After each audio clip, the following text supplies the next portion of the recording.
Model ini menggambarkan aliran energi dan transfer zat antara organisme dalam ekosistem perairan. Hal ini membantu dalam memahami cara di mana paparan toksik pada satu organisme dapat berdampak pada organisme lain dalam rantai makanan.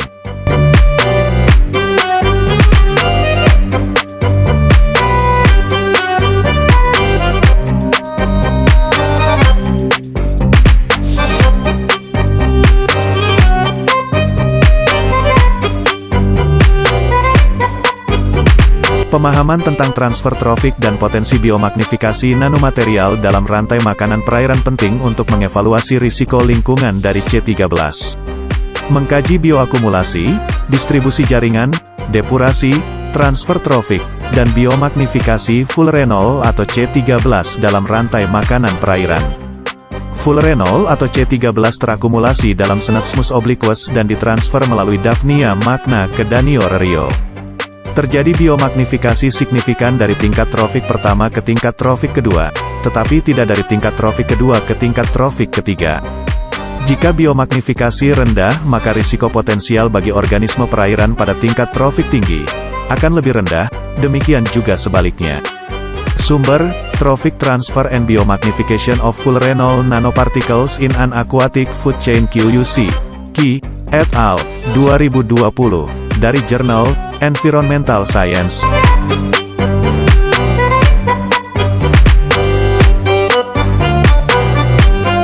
Efisiensi transfer energi dan kontaminan antar tingkat trofik merupakan pertimbangan penting. Ekotoksikolog mengevaluasi seberapa efisien organisme mengasimilasi energi dan kontaminan dari sumber makanannya. Efisiensi transfer dapat mempengaruhi konsentrasi dan distribusi kontaminan dalam rantai makanan, serta dampak secara keseluruhan pada tingkat trofik yang berbeda.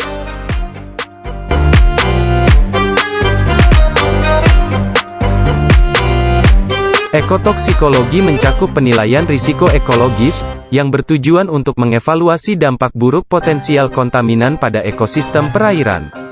Penilaian ini mempertimbangkan beberapa faktor, termasuk toksisitas kontaminan, tingkat paparan, karakteristik ekologi organisme yang terlibat, dan potensi dampak populasi dan ekosistem.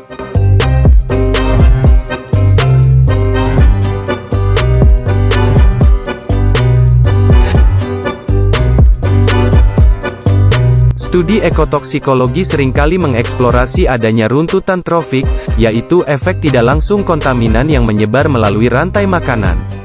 Perubahan yang disebabkan kontaminan pada satu tingkat trofik dapat memiliki efek berantai pada tingkat trofik lainnya. Misalnya, jika predator puncak mengalami efek negatif dari kontaminasi, hal itu dapat mengganggu keseimbangan tingkat trofik yang lebih rendah, menyebabkan tingkat trofik yang lebih rendah, menyebabkan ketidakseimbangan ekologi.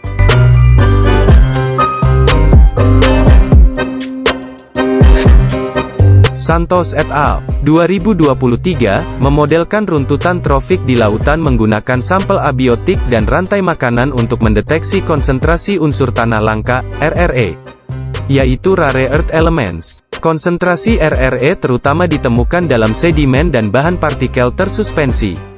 Konsentrasi tertinggi terdapat pada sedimen, zooplankton, perifiton, dan zooplankton sebagai produsen atau dalam transfer energi ke tingkat trofik yang lebih tinggi.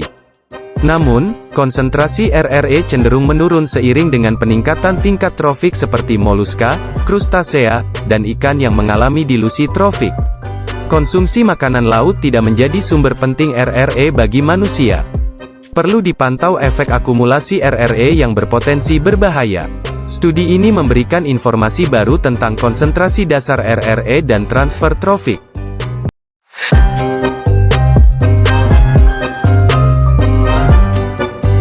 Ekotoksikologi mencakup penilaian risiko ekologi, yang bertujuan untuk mengevaluasi dampak buruk yang potensial dari kontaminan terhadap ekosistem perairan.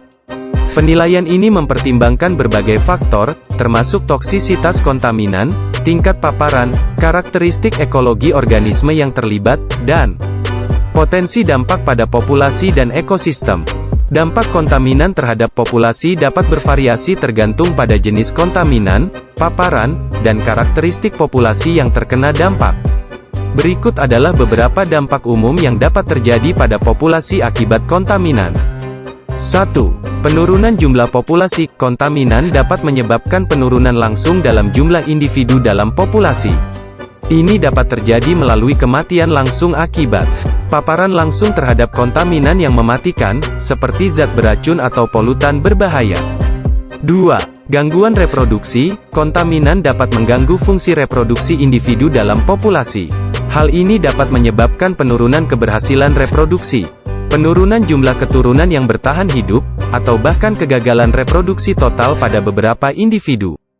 3. Gangguan pertumbuhan dan perkembangan. Kontaminan tertentu dapat mengganggu pertumbuhan dan perkembangan individu dalam populasi. Ini dapat menyebabkan penurunan ukuran tubuh, deformitas fisik, kelainan struktural, atau gangguan fungsi organisme. 4. Penurunan keanekaragaman genetik. Paparan kontaminan tertentu dapat menyebabkan penurunan keanekaragaman genetik dalam populasi. Hal ini dapat terjadi melalui kerusakan atau mutasi pada materi genetik individu yang selanjutnya dapat diturunkan ke generasi berikutnya.